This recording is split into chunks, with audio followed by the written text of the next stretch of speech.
Hi friends, in this class we are to discuss about the laws of learning. We have already discussed about the concept of learning. At the same time, earlier I took some classes on the theories of learning and the methods of learning as well. Well, today we are to discuss about the laws of learning, and for doing so, we are to see or depend on this. Means, at the time of discussing the laws of learning, we have to know about Edward Lee Thorndike. And when we discuss about the theory of connectionism or the connectionist theory of learning, we came to know that Edward Lee Thorndike, the famous US psychologist, developed the theory of connectionism or the connectionist theory of learning, and for helping us to understand the concept of his great theory of connectionism, Lee Thorndike provided one most important method of learning, that is trial and error.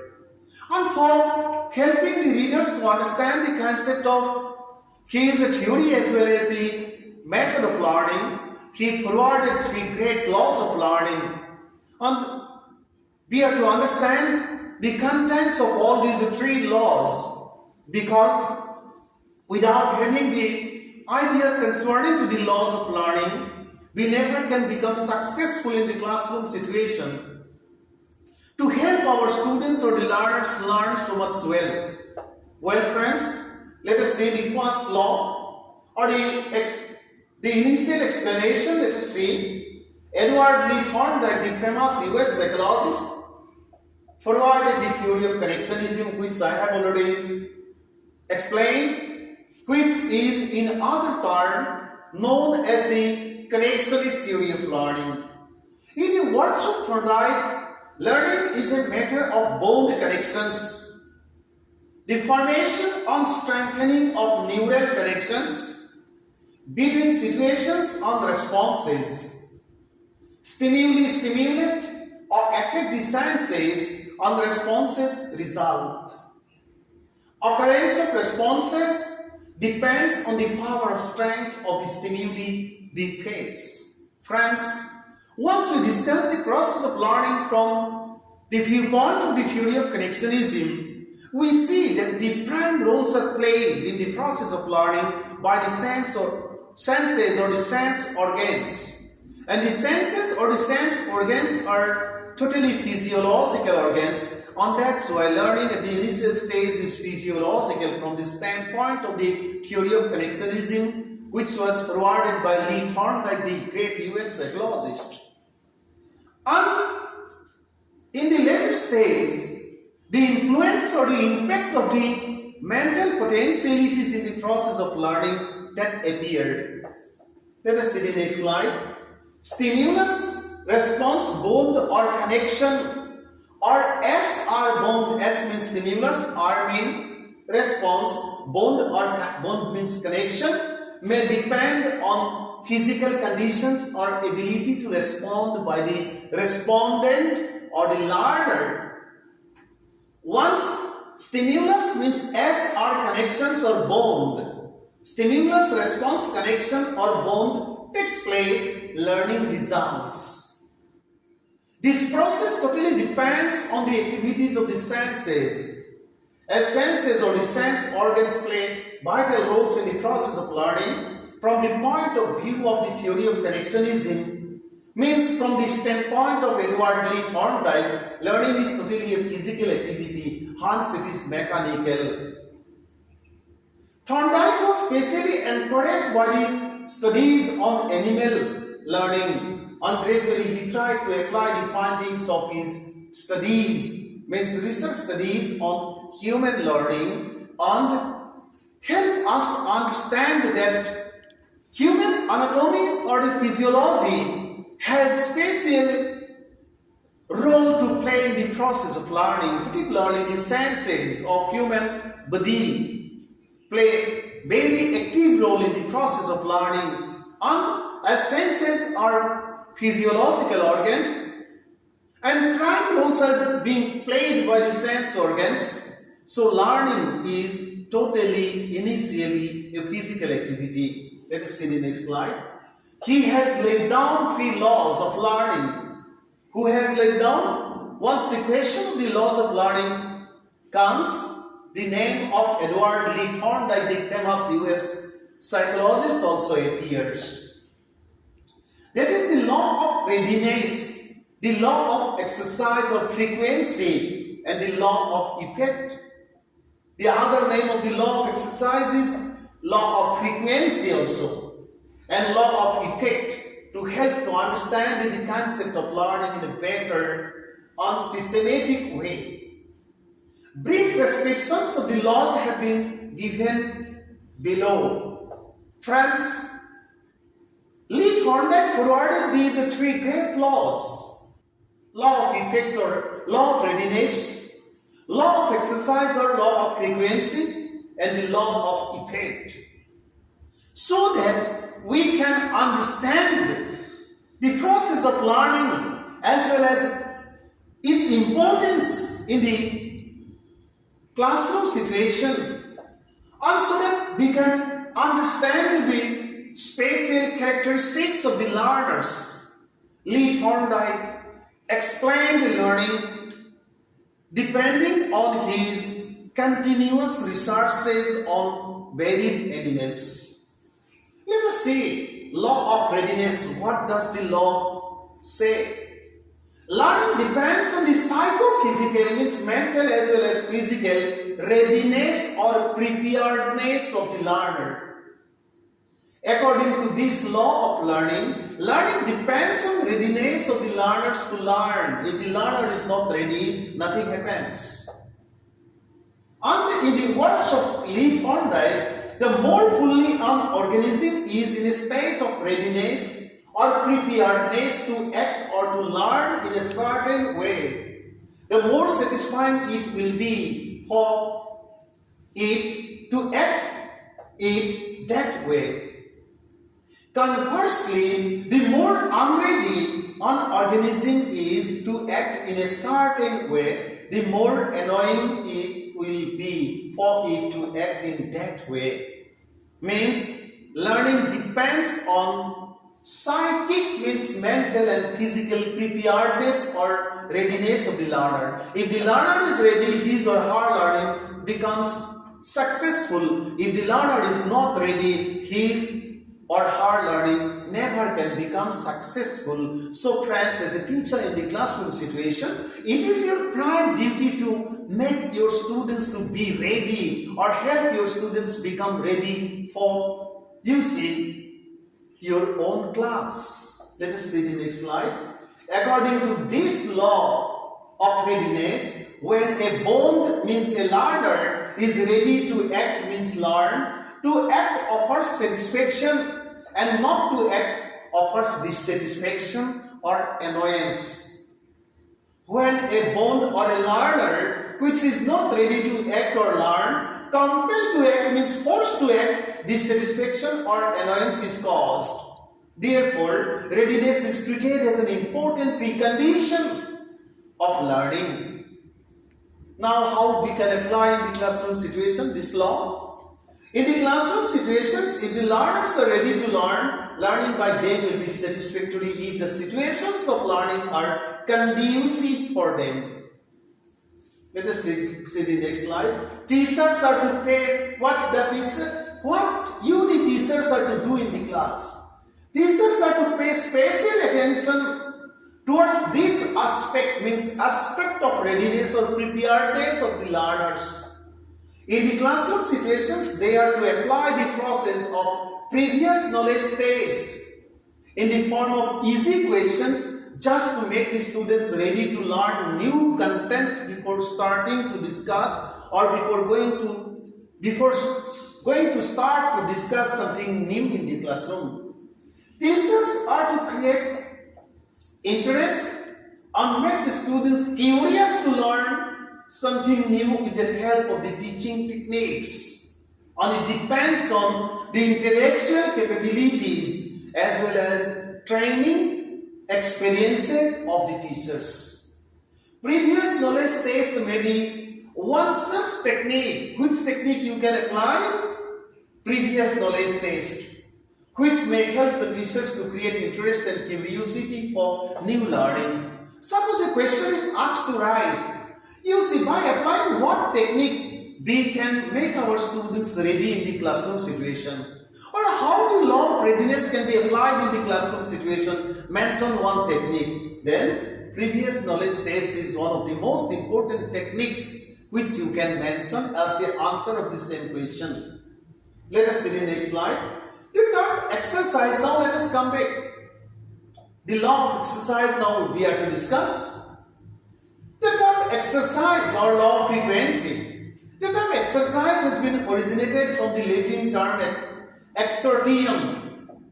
Exercise very simply means activity that requires physical effort and that is carried out for the sake of health and fitness. This is exercise, physical exercise we say. This law states that, means the law of exercise explains that when a modifiable connection means learner is made between a situation and a response, that connection strength is, other things being equal, increased.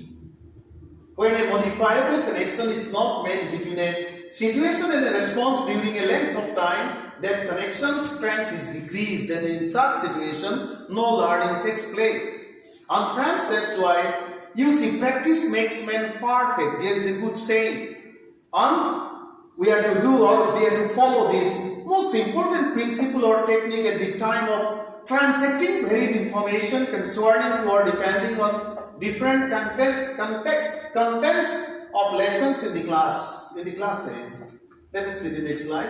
According to this law, means the law of exercise, it is necessary to repeat a thing or a learning situation for a number of times in order to learn it perfectly by the learners. Whatever be the intensity of stimulus for learning, if the subject is difficult, it is necessary to repeat and repeat it again and again till the concept becomes clear to the learners, means the students.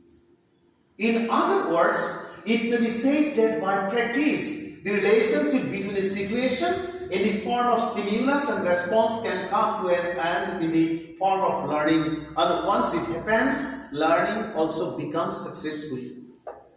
Let us see the next slide. Therefore, friends, for proper learning, practice has special importance in the classroom situation, and this can be applied as one of the most important techniques for, you see, following the law of exercise in the classroom situation. Practice makes a man perfect, it is basically said. For perfection of idea or concept, for perfection of an idea or a concept, repetition or practice has special importance. But there is a but repetition should not be boring. Annoyance should not be created in the mind of the minds of the learner with the help of the, you see, process of repetition. The law of exercise has two sub-laws. If it is asked to write in examination, please see. Namely, the law of use and the law of disuse. These are the two sub-laws of the law of exercise. Law of use and the law of disuse. The law of use explains that if learning situation, event or content is practiced properly without any long break, learning experience remain alive in proper manner in the psychic domain of the learner or the learners. Let us see the next slide. On the other hand, the law of disuse explains that if the learning situation or event or content is not practiced properly and there is break in practice for a long time, the learning experience does not remain alive in proper manner, and the learners fail to learn scientifically or systematically. In brief, we can explain that practice makes everything perfect. Practice makes, that should be makes, everything perfect, and breaks break in practice makes learning experience weak and poor. What we should do in the classroom situation, or what we are to do? In classroom situations, this law, that is the law of exercise, how we can apply, can be applied with the help of repetition or practice of difficult contents for several times without creating annoyance or boredomness for perfect learning by the learners. Let us see the next slide. Now let us see the third law, that is law of effect. The term effect has been originated from the Latin term effectus. Effect very simply means a sense which is a result of an action of other cause or causes. In other sense, it means the state of being or becoming operative. The law of effect explains how when a modifiable connection means learner between a situation and a response is made unaccompanied or followed by a satisfying state of affairs, that connection strength is increased. Let us see in the next slide. When made unaccompanied or followed by an annoying state of affairs, its strength is decreased, and in such situation, learning becomes poor. Modifiable connection here means a relation changeable by learning by the learner with the help of the teaching of the teachers. The law of effect is also known as the law of reward and punishment. The other name of this law is reward and punishment. And this is the technique which we can apply this law, particularly in the classroom situation, to help our students learn so much well. According to this law of learning, learning depends on mental feeling of the learner. If the feeling of learning experience of any event or situation or matter is satisfactory, the learners repeat the situation and learn more perfectly, because repetition makes learning perfect. If the experience of any event is annoying, the learners do not like to repeat and it makes learning poor. The event and become very weak in such learning, because you see, without repetition, it is very difficult to make the concept of learning very clear. Let's see the next slide. In the classroom situation, how we can apply? Teacher may use the reward and punishment procedure. This is the technique to help the learners learn or develop good form of behavior and avoid bad or unexpected form or pattern of behavior. Above all the following three major laws, which we have discussed in detail, which have been forwarded by Edward Lee Thorndike, the famous American psychologist or the US psychologist, to make his theory of connectionism very clear and to help to understand the contents of the method of learning, that is trial and error. Thorndike has mentioned about 5 secondary laws of learning. These are the 3 primary laws, and for Thorndike there are 5 secondary laws of learning are there, which may be mentioned as the given below simply. Number 1, law of multiple response. Number 2, law of attitude, set or disposition. Number 3, law of partial activity. Number 4, law of assimilation. Number 5, law of associated shifting. With all the above mentioned theories, means the theories about the theories we discussed earlier, laws and methods. Today we are discussing about the laws and we discuss about the methods of learning. Learning takes place in different manner in different animals and situations. Without the help of learning, all animals change or modify the existing. With the help